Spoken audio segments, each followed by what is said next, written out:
du Vendée Globe. Bonjour Michel et surtout bonne année. Bonne année de la part de tout le monde qui est ici au PC Course de la Tour Montparnasse.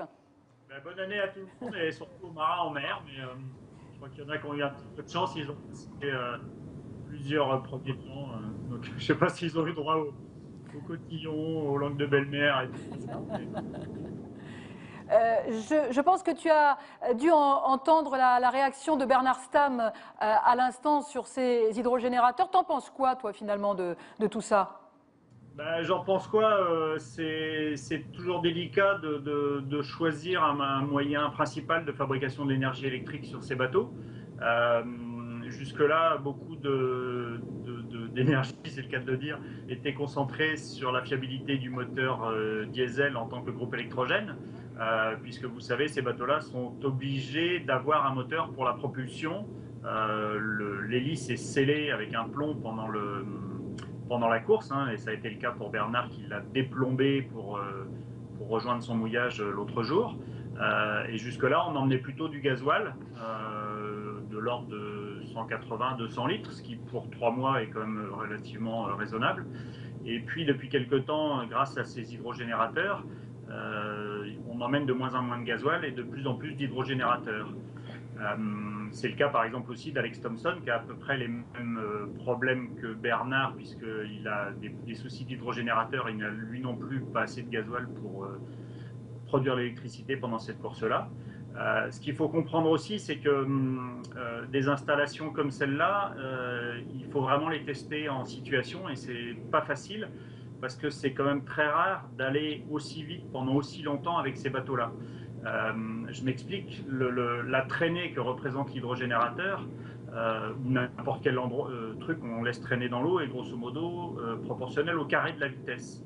Or, il n'y a quasiment que dans le Vendée Globe, ou sur certaines petites portions de transat, qu'on va à des vitesses supérieures à 20 nœuds pendant plusieurs heures, voire même plusieurs jours. Et c'est seulement dans ces conditions-là qu'on arrive à fatiguer le matériel et à le pousser à bout et parfois malheureusement à le casser. Alors c'est sûr qu'il y a des installations similaires qui fonctionnent sur d'autres bateaux. Maintenant, je n'ai pas regardé dans le détail l'installation qu'il y a sur le bateau de Bernard, mais on a pu voir des photos avec des réparations de bouts de ficelle dans le sens propre du terme. C'est pas péjoratif du tout parce que justement, il a fait une réparation qui avait l'air d'avoir du sens, mais qui n'a pas donné satisfaction. Et alors qu'il avait tout misé sur la production électrique avec ses hydrogénérateurs.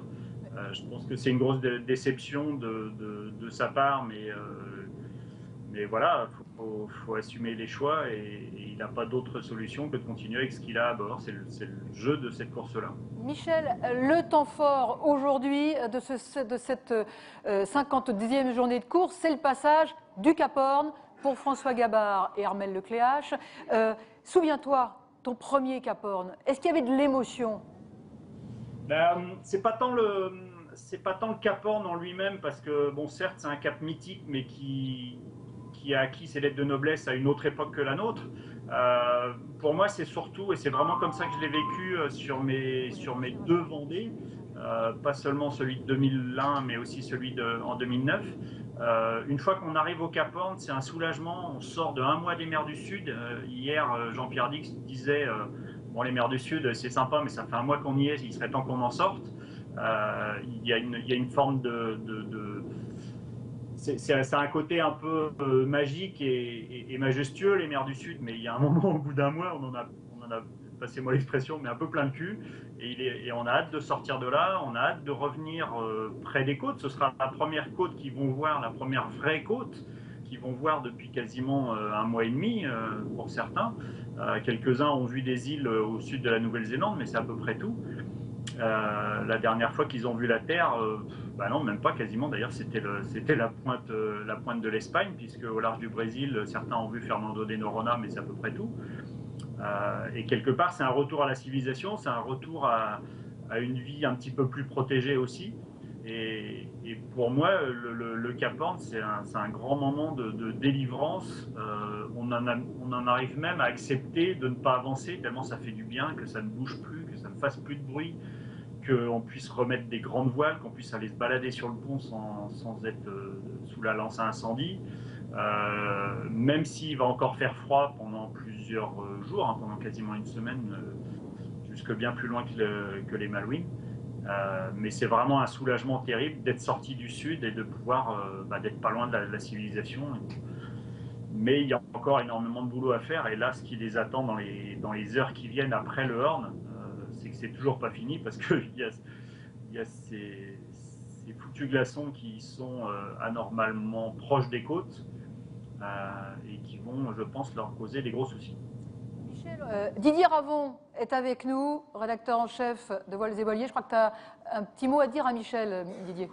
Ouais, bonjour Michel et bonne année.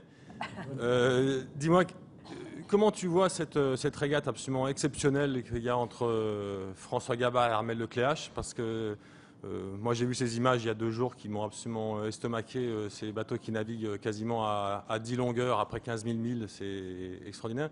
Donc toi, le régatier que tu es, et puis en plus je crois que tu connais bien ces 2 garçons, ça te surprend, t'es ébahi, c'est quoi ton sentiment? Ça ne me surprend pas parce que ces 2 gars-là ont des profils très proches et ne sont pas du tout gênés par la régate au contact. Au contraire, même, je pense que ça les stimule beaucoup. Par contre, que ça dure aussi longtemps que ça doit être pour eux épuisant nerveusement, mais aussi physiquement. Parce que forcément, tu as quelqu'un juste à côté de toi, donc toutes les manœuvres, tu vas vraiment te donner à fond pour les faire le plus vite possible, pour perdre le moins de temps possible. On voit de temps en temps dans les trajectoires ou dans le suivi précis des positions qu'il y en a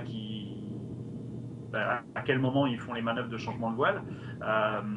Et ça, c'est des choses qu'on ne fait pas avec la même intensité quand on a un bateau ne serait-ce qu'à 30, 40, 50 000 de soi, ce qui pourtant déjà à l'échelle du Vendée, 50 000 c'est déjà tout près. Là ça fait, je sais plus, ça fait 15 jours quasiment qu'ils sont bord à bord. Là exceptionnellement depuis hier après-midi, François a un peu pris la poudre d'escampette, mais il est juste à 40 000 devant, quoi, même pas 35 000. C'est incroyable et ça doit être terriblement usant. Je pense qu'il préférerait presque de temps en temps, là aussi, sortir de cette condition humaine et reprendre un petit peu de champ. Mais j'ai vu comment ils se sont battus jusque-là, ça m'étonnerait qu'ils lâchent quoi que ce soit. Et pour les connaître suffisamment, je pense qu'ils lâcheront rien. Et du coup, ça va nous permettre de nous régaler jusqu'au bout. Alors peut-être que quelques choix stratégiques vont être faits dans les jours qui viennent, parce qu'il va falloir choisir s'ils passent par l'étroit de Lemaire pour se planquer le long de la côte sur le plateau continental et échapper aux glaçons, ou s'ils vont faire le grand tour par l'extérieur, y compris le grand tour par l'extérieur des Malouines. C'est ça qu'on va voir dans les heures qui viennent, mais il y a cette vraie problématique des glaces qui est devant nous. Michel, on essaye de joindre Jean-Pierre Dick. On sera aussi en ligne avec Jean-Luc Vandanet tout à l'heure, VDH. Camille, une question aussi à Michel. Oui, Michel, tu fais partie de la garde rapprochée de François, hein, puisque c'est Mère Agitée qui a géré son projet. Et puis c'est toi qui détiens en ce moment le téléphone rouge qui est en veille. Est-ce que François, tu l'as souvent... Est-ce que François... Donc si ça sonne, on saura qui c'est tout à l'heure. Est-ce que François t'appelle souvent et dans quel état d'esprit est-il? Parce que tu sais bien qu'avec nous, il fait bonne figure, François. Alors d'abord, il m'a appelé qu'une seule fois. Je pense qu'il avait plus envie de parler que d'avoir point de vue. Il n'a heureusement jamais sonné depuis le départ du Vendée, à part que depuis quelques temps, on reçoit sur ce téléphone enfin les alertes quand il y a des vidéos qui sont envoyées depuis le bord. C'est sur ce téléphone que les petits messages arrivent. Donc après, on va voir sur Internet et valider les vidéos pour que vous puissiez ensuite les diffuser. Et sur mon téléphone normal, qui est un autre téléphone, hein, pas le même, j'ai les 2 là, il m'a appelé pour le moment qu'une seule fois. Alors on a des petits échanges par mail, mais c'est très succinct, parce que c'est notre façon de fonctionner à l'un et à l'autre.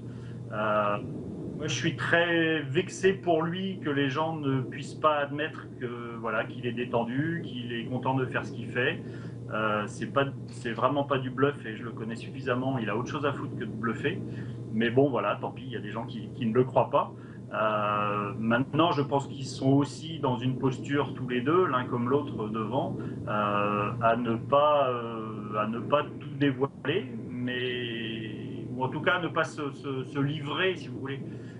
Mais quand il dit qu'il s'éclate et qu'il s'amuse et qu'il prend du plaisir à faire ce qu'il fait, et je suis convaincu qu'il dit la vérité et qu'il raconte pas des conneries. Michel, on va te laisser, on te retrouvera ce soir à partir de 17h30, 18h30, tout dépendra bien évidemment de l'heure de passage du Cap Horn de François Gabard. Nous ferons une visio spéciale sur le site internet du Vendée Globe avec différents invités, dont Michel Desjoyaux, pour vivre en direct ce passage du Cap Horn de François Gabard, son premier Cap Horn, et ce sera sans doute évidemment un moment important pour lui. Ciao, ciao, à plus tard Michel. Bisous.